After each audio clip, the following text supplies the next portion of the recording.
So joining me next, we showed you our Zoom integration, and what better way to talk more about our Zoom integration is to bring up Harry Moseley, the Global CIO of Zoom. Harry and I are going to talk a little bit about the integration, a little bit about the markets, collaborations, workflow, and who knows, what else? All Harry, right. great to see you. Thanks for being here. Nothing like being just in time. Yeah, hey, that's perfect, perfect. Yeah, we have our, I was joking with the team, I think these are great, but it does look like I'm drinking half and half wherever I'm walking, which, if that's your thing, that's fine, but, you know. This is a different boxed water. I guess it means, because from a packing perspective, this is very better for the environment. Sort of like, fits nicely in the box as opposed to having all these. That's true. I didn't even less wasted space. Yeah, well, they've tried to do square tomatoes. That didn't work very well. Fair enough. Fair enough. So I think, Harry, you were saying that this, I think, is your first sort of live event where you've been, on stage and since COVID. Yeah. Weird. Welcome back to the lights. Kind of weird being in front of like all these people, like physically. You're really there, right? I could come out and touch all of you, but I'm not going to. Don't worry. Yeah, no, we've had a lot of conversations today about are we going back to handshakes? Are we fist bumping? Are we doing the polite nod? It's exciting to see that human connectivity. I think all the above works. Yeah, I think whatever. I think it's like up to whatever your individual preference is, right? Absolutely. So we just showed the audience our Zoom and Symphony integration, where we're connecting a user's workflow from Symphony, whether they're in a team chat, a one-on-one chat, say, hey, let's talk about this on video. Within a second or two, they can be up running on Zoom. Obviously, Zoom has been, interoperability is at the core of Zoom's broader strategy as well. Talk, what's your response to the Symphony Zoom collaboration integration, and how do you see this fitting into the broader Zoom strategy? Well, first off, I think it's great to be here, and thanks for the opportunity. So that's one. Two is it's like interoperability has been sort of a core theme of Zoom as a platform since our founding 10 years ago. The integration with Symphony is a clear demonstration of that, because I think what we're all looking for, and have always all been looking for, is the notion of having a seamless, frictionless work environment. And so to be able to easily connect to a colleague across the hall, on a different floor, in a building, across the nation, across the world, at a moment's notice, take all that friction out of it. It's like when you think about sort of the introduction of the iPhone, I was talking to somebody about this yesterday, it's 14 years ago, by the way. Yeah, so it's kind of astonishing, right? It's crazy. Yeah, we take it for granted. The notion of like, what's a phone number has sort of like gone right out the window. So to be able to easily, we know people, we still actually do know people, like first name, last name type stuff. Yeah. So to be able to easily connect with people is what it's all about. So no, absolutely. And that's that's a theme that we've been talking about throughout the day. And I think it's a great point of that. We were talking earlier about the when someone sends you your two-factor authentication, never having to actually type it in anymore. And how does your phone enable these workflows? And how can we, for the financial markets, bring that kind of connectivity and bring that never having to remember anything you don't need to remember? Yeah, I remember getting those PIN codes and this code and that code, and you got to go to this device, and that. It's like it's great to get the friction out of the environment. Yeah. I was trying to schedule a flu shot on the way into the city today. It's like, oh my God! It's like and in the end, I just sort of called my doctor, but I didn't know his number, right? And, of course. And said, Jacob, when can I come by the office and get a flu shot? So 2 o'clock. Yeah. Boom, done. Perfect. That's the way life should be, right? Yeah. No, I think these are all great. Now, your own career, you're obviously at Zoom today, but this financial market thing, this is this space. This is actually where you've actually spent most of your career. Tell us a little bit more about your career journey, and sort of, I'd love to hear the, financial services to Zoom Harry story. Yeah, so I spent like 35 years in financial services, UBS, Credit Suisse, Blackstone, and then moved into professional services, which was very similar in some regards from an investment banking perspective, obviously no trading and sales. And earlier in my career, I did a fintech startup before all of that. And I actually, retired almost 4 years ago.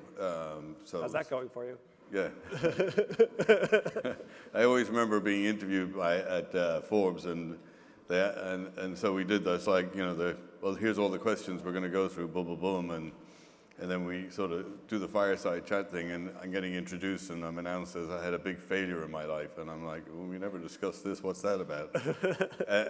So it was like failed at being retired. I got pulled out of retirement. Eric Yuan, terrific leader, great vision, great culture, great platform, technology differentiation between all the other collab systems out there, communication systems out there. And I thought, this could be a lot of fun. Yeah. Didn't realize what a ride I was in for coming up to 4 years ago. It's truly been just a great experience in all sorts of ways. Learned a lot of new things from a leadership perspective and a management perspective.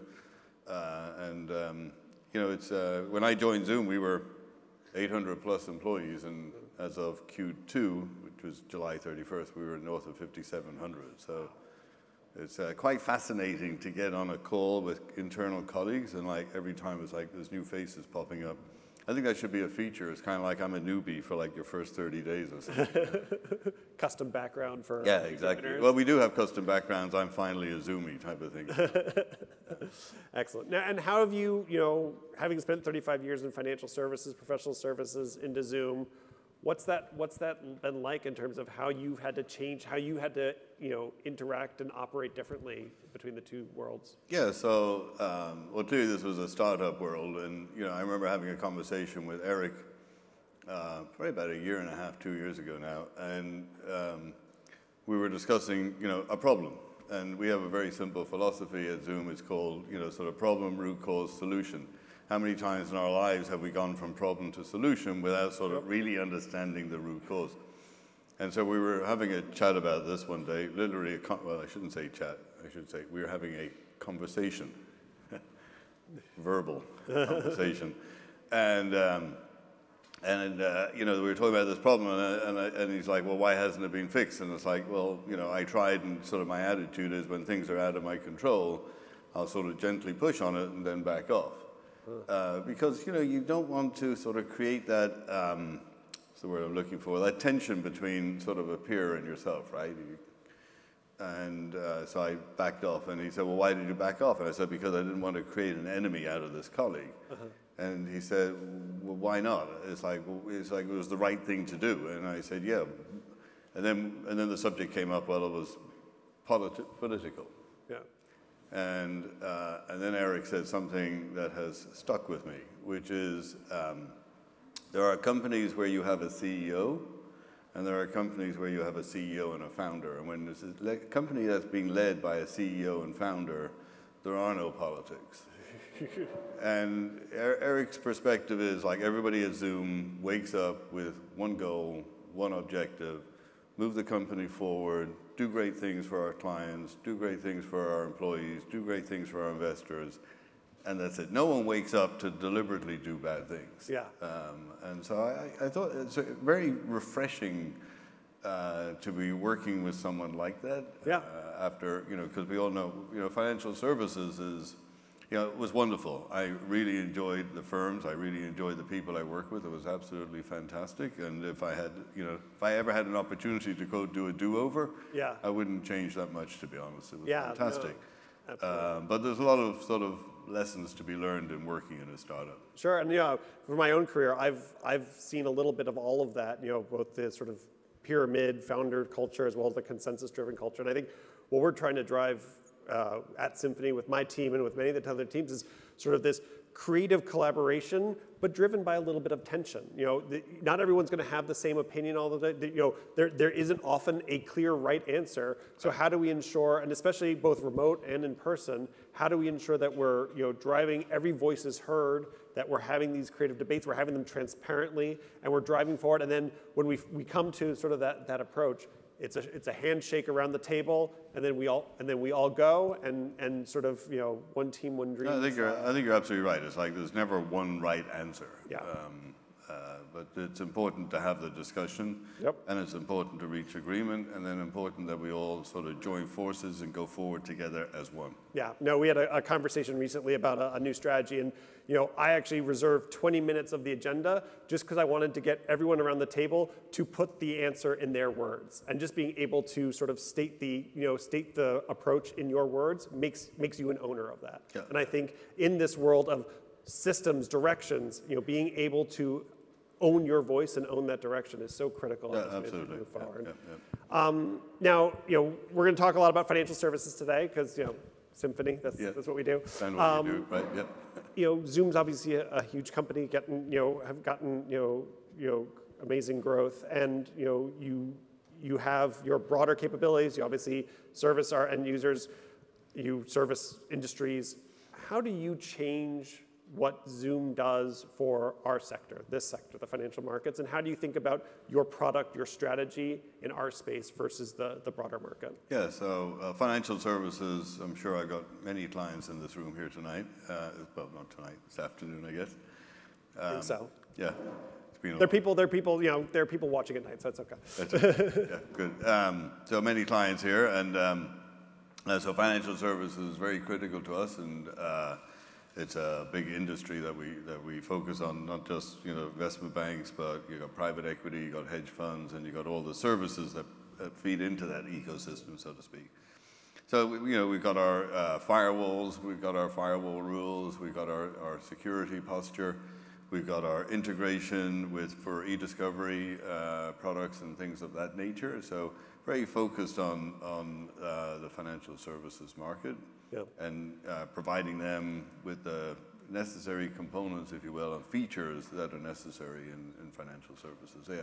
And how do you keep that as friction-free as possible? For me, and that's having spent my entire career in this market, it's the balance of enabling user connectivity, but providing that firm level control so that we can meet our regulatory requirements. Like, how does Zoom's philosophy tie into that balance? Yeah, well, if we can't support the regulatory compliance of financial services, then we're not going to win in that business, and that's very important.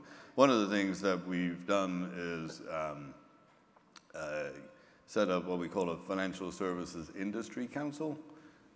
So we have like a client advisory board, which is industry agnostic. So we got lots of different industries in there to give us feedback on features, give us guidance, help us prioritize. But then we establish these industry councils to focus on financial services. We have one for EMEA, one for the Americas, where they're giving us features and helping us prioritize the capabilities that they need. Yeah, no, I think that's we all listen to our customers, and how we balance all that is so important. Let's go back in time a little bit, 20 months or so. I don't know what happened, but the world changed, and obviously, for us at Symphony, I wasn't here, but was a customer at the time. The crazy growth that Symphony experienced in terms of our daily active users, in terms of our total message volume up, northwards of 150% of just in many cases, these users had Symphony, but were now, some teams that hadn't engaged in the same way were now driving it deeply into our workflows. Other teams that were already engaged were going even deeper. Cloud9, at the same time, had a similar journey where all of a sudden a cloud-first solution to trader telephony was everyone needed that because your private wire doesn't move as easily between different geographies. They actually experienced a 1,500% increase in internal, what's called intercoms on their system just in the space of a couple months, as the market just had to immediately evolve into a totally different way of working. And you were obviously at the hub of that. You went from your 800-person organization to where you are now. And this was also a crazy time of human uncertainty and fear. Can you tell me just a little bit about what was it like at Zoom HQ, in that time, and what was whatever you could tell us? Yeah, sure. It was sitting here and thinking about that now, Michael, is kind of like, it just feels really profound, right? It's I feel like I've gone through this like time warp. Yeah. In some case, it's like yesterday. It was 22 months ago, I guess. But it feels like a lifetime ago. It feels like another lifetime. Yeah. It's like, and we were, heads down, focused on supporting our clients.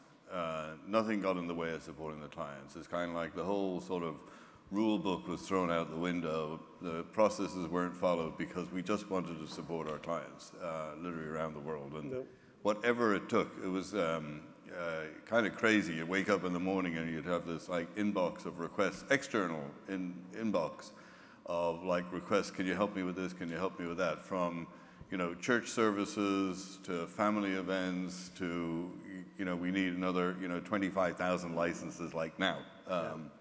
And so it was a little hectic. A little hectic, yeah. But it was long days, long hours, weekends, and just a great team effort around the world. So, we went from 10 million daily meeting participants in December of 19 to over 300 million daily meeting participants in April, and so. That was just huge growth, and we maintained our service levels during that time, and I think that was quite honestly a testimony to the technology architecture and the differentiation of the Zoom platform to allow that sort of growth and maintain those service levels. So it was pretty cool. Yeah, no, it's exciting. We've had that same. Dietmar Fauser, who will be joining us on a panel later, came into CIO just before that, and focusing on scale and stability at this crucial time. That's why you design things for 1,000x the volume. That's why you design these platforms to be able to support this for these kinds of moments where if you fall over, you don't have a business, and that's been what's most critical to all of us. And the winners have become the winners. And I don't know how many CIOs I speak to on a weekly basis, or how many over the last 22 months, but beyond a shadow of a doubt, if cloud hadn't been here, I'm not sure how we would have got through the last 22 months, quite honestly. That's just a question. So I think that's kind of like one, and then a lot of people say without Zoom, not sure how we would have got through the last 22. I like that second one more than the first one. Yeah, no, it's, if 5 years ago this happened, the same way it became this rapid evolution for a Zoom, some of these earlier cloud products would have potentially have experienced that first level of growth, but it would have been very different. Yeah, it would have been. And I do think that sort of the world has changed forever. Yeah. And sort of the notion of, sort of when I think about the professional world or the personal world, I think that the professional world has sort of, we've gone to this pivot of virtual meetings, which are now, quote, sort of ingrained in our well-being. It's like it's part of the way we do business. Yeah. In fact, it is the way we do business. When I think about the number of countries I connected to just this morning, from the comfort of my home, without having to travel. It's just, and the speed that we can do business in. I was talking to a colleague in Israel, we were talking about investments, and the amount of investments that this VC has done in the course of the last 6 months without having to travel, versus what it would have been like in the pre-pandemic. And if the pandemic had lasted like weeks or a few months as originally predicted, then we would have flipped back. And I think that's one of the big worries that I hear from C-suite executives around the world, is that everybody's now worried we're going to, sort of pivot back to the way things were. The processes have changed. Delegation of authority changed over the last 22 months. Yeah. Organizations have been able to go dramatically faster. Individuals, leaders have been able to make decisions that affect their area of the business without having to sort of like standardize across the entire, enterprise. Yeah, no, I think it's great. I often think about this. We obviously discuss a lot the changing way of working. I think they're all the statistics are out there about how the world was actually incredibly productive during COVID, and people got more done. If you count the tickets that were whether it's your Jira tickets or whatever it might be, people were actually providing because they were working longer, and there are all sorts of human questions and things to think about there. But for me, as we've come to this hybrid return to work world where some of us are in the office 3, 4, 5, 2 days a week, what I'm finding is even if the sort of empirical measures of production are lower, I think what's different is these ad hoc conversations that could be possible in a fully remote world. We can start to have them a little more easily now in these, hey, Harry, bumping to you on my way to this room, want to talk to you about this. And I think what that's evolving is we're going to maintain this hyper-productive capability, maybe at a reduced level, but the direction with which we'll be able to go is going to be clearer in the forward path. Whereas I think there's a lot of work done, and now it's sort of getting that sort of filter and sort of focus as we kind of move into this next phase of sort of human working. Yeah, absolutely right. Yeah. Yeah. So, with that sort of, with the return to office, we are in this world of digital physical divide, and the digital world can move a lot faster than the physical one. How is Zoom thinking about that? Because I know you are, in terms of how do you enable that world where everyone can still have that, I don't call it, everyone calls it sort of this equality of voice of, just because there are 3 people in this room, 10 people in that room, and 7 fully remote, how do you ensure that everyone feels empowered to speak, to be on video, to be on camera, and ensure that their voice is heard in a equal part? So let's back up a notch. Like, what have we all experienced over the last 22 months? We've all experienced sort of everybody being in their own sort of tile on the screen, right? It's like, everybody's head is the same size. And so it really works very well for like everybody, right? It works for introverts, it works for extroverts. It's very inclusive. We have great ability to collaborate. And the challenge that we all now have is in this hybrid model, when you have some people in the office and some people not in the office, how do we maintain that inclusivity? How do we maintain that equality? How do we ensure I don't feel like I'm the second-class citizen because I'm at home and zooming into the meeting and everybody else is in the room? That's a huge problem. And so we've introduced what we call Smart Gallery. So what Smart Gallery does is leveraging artificial intelligence to identify not the people. I want to be clear, we're not identifying the person in the room, we're identifying that there are people in the room, and then we're streaming those people out as individuals to the remote participants. So for the remote participant, I can see people like I'm used to seeing it, and I can see that all our heads are equal, and so I feel like I got an equal space in the room, I got an equal voice in the room, and so very inclusive. And so we're super excited about that. We're getting massive adoption in the market, massive positive feedback on this. And then other things that we're doing are like the persistent whiteboarding, which is, I just started beta testing it yesterday, really very cool. So you can sort of whiteboard before the session, during the session, after the session, share it internally, externally, and then adding on to that, I'm not sure if I should call Facebook anymore, or should I call the metaverse now? I don't know. Meta, I think. Is it Meta? Meta. Meta, okay. So, but I think the Facebook's the product, Meta's the company. So I think you can still call the product Facebook. Okay, well, we're partnering with Oculus. Meta. We're partnering with Oculus, so we're bringing in virtual reality into the Zoom product from a whiteboarding perspective, which is super exciting. A little, sort of off-putting, but once you understand how to use it, I think it'll be really cool. And then last point is doing language translation. Yeah. So again, because it's all going to be, the future is about inclusivity. The future is about ensuring, sort of equality of participation. Yeah. And making sure that it's, sort of exciting. Yeah. Yeah. No, I think that's all super exciting. I think, to kind of go not the other direction, but both of our companies, though, still very much believe the phone is a real thing and a core part of our forward strategy. Obviously, with our acquisition of Cloud9, with the Zoom phone product and what you're doing that to expand. I think the point is voice is the voice. Fair enough. Voice. That's yeah, that's a good clarification. I was talking to a client yesterday. They're ripping out the people are coming back to the office, and he said, we've got the team going in, pulling out the physical phones before they get back to the office because they've lived now for 22 months without like a physical phone. So. Yeah, exactly. Fair point. But voice, talking about voice is critical to how we continue to engage. And for us, it's, we're obviously going deep into that market voice space and being able to enable a trader to have their hyper real time, always on sort of voice channels with their multiple dealers across the street.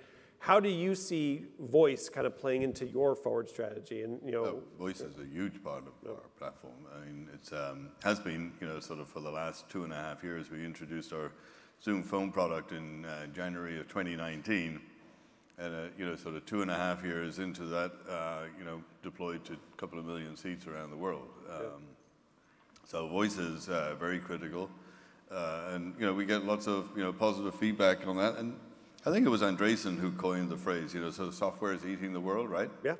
And so we're a software company, and we do voice and video and collab. Yeah, the world of lines connecting users, it's all in the cloud now. We can enable all of that. We can, same way you were provisioning users, Cloud9 was provisioning users in seconds, and sort of driving this flexibility. And I think it's great to hear the removal of the phones, because this plastic world doesn't need to be here. We're in a software world. I remember in my prior role, like at KPMG, buying these sort of bricks that sat on desks.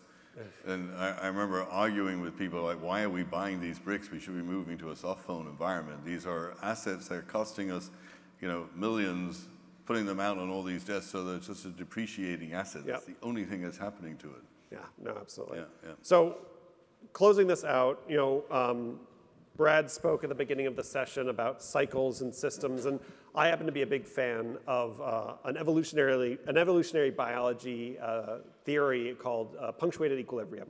And basically, it's specific to evolutionary biology, but it basically, rather than evolution being a straight line where the world evolves, it's actually a series of step functions. And those step function changes in the way a species exists and what they can do is predicated based on external factors. COVID has been an obvious example to me of how an external factor has predicated a step function change in the way the world works for Zoom, for Symphony, for Cloud9, for all of us.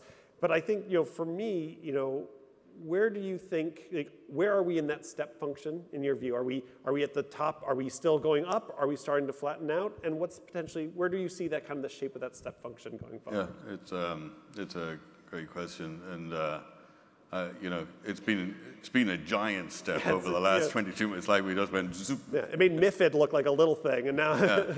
So we need to remember that whilst sort of for us in the professional world, this has been great. There's many hundreds of millions of people where this has not been such a great experience for. So we just need to sort of maintain that in the back of our minds for sure, or perhaps even in the front of our minds.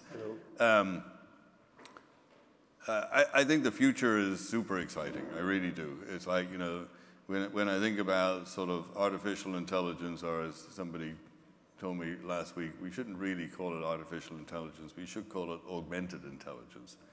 I don't know if that'll stick, but I'm trying it out. Okay. So I'm trying it out and see what sort of feedback I get. And then there's augmented reality and virtual reality and machine learning, IoT. When I think about these capabilities, and I think about these technologies, and I think about how we're using them today, kind of like only scratching the surface on how we're using them.